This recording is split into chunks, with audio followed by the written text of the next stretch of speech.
Hi, my name is Lisa. My paper is about the impact of nutrition on the endocrine system and its importance to athletes. This following blog, written by a biochemistry major at UC Santa Cruz, he is a fellow student of my son Eric. It can be found on the internet at http://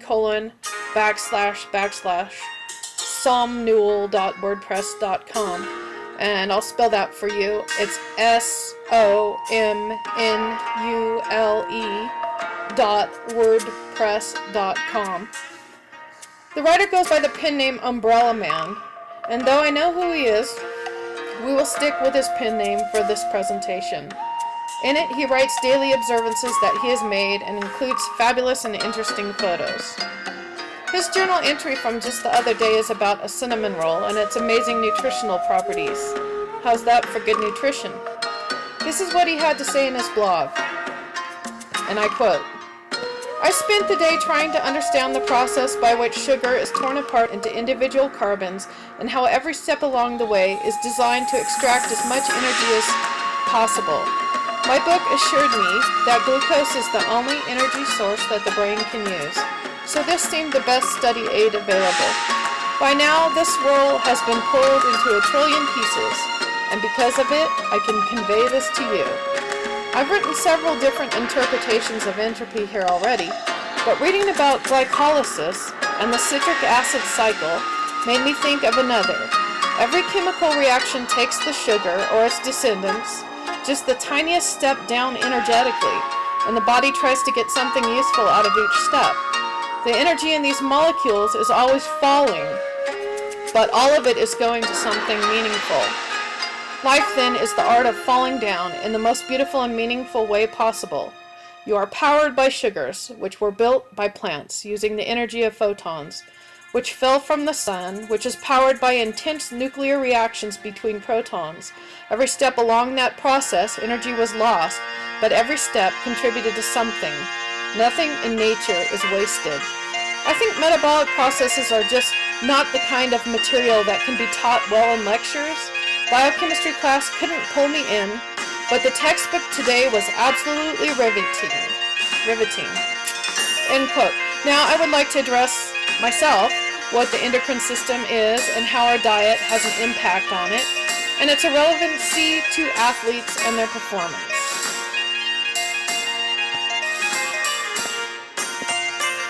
In order for the findings of studies to have relevancy to general audiences, a greater understanding of the endocrine system and anabolic and catabolic processes is needed. According to Christopher Lipinski and Andrew Hopkins, whether the aim is to discover drugs or gain knowledge of biological systems, the nature and properties of a chemical tool cannot be considered independently of the system it is to be tested in. Lipinski. That's why it's really important that we look at the relationship between nutrition and the endocrine system for athletes.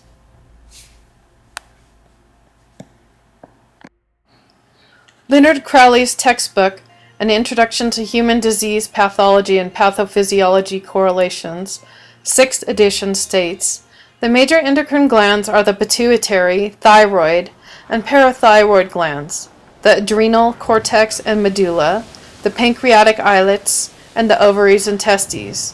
Though many groups of specialized cells throughout the body also secrete hormones. Crowley, 657.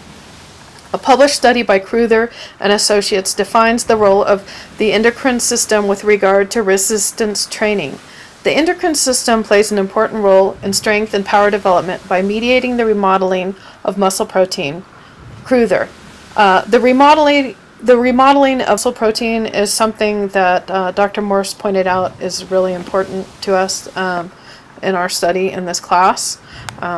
So anyway, one example of the role of an endocrine gland is that of the adrenals, which secrete glucocorticoids, mineralocorticoids, and sex hormones, which are the three major classes of endogenous steroid hormones. Crowley, 673. The kidneys secrete renin and erythropoietin. The gastrointestinal tract mucosa produce gastrin, secretin, and cholecystokinin. These organs are considered along with the endocrine glands, though they are conventionally regarded as part of the endocrine system.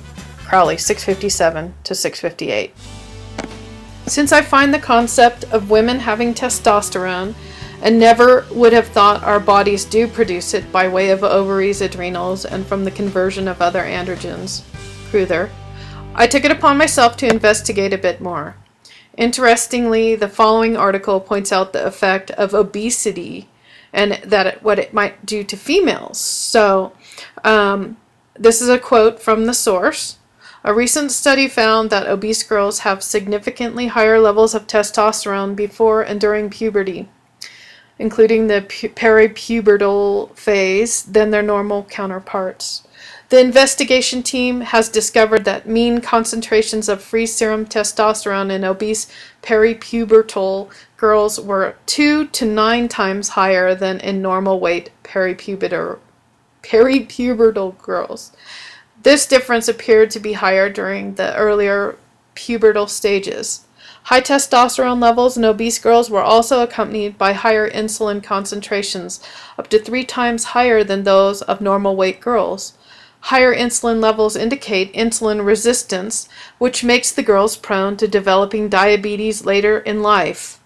The researchers measured in 30 normal weight girls and 74 obese girls the body mass index, BMI, standardized for age, in various stages of puberty.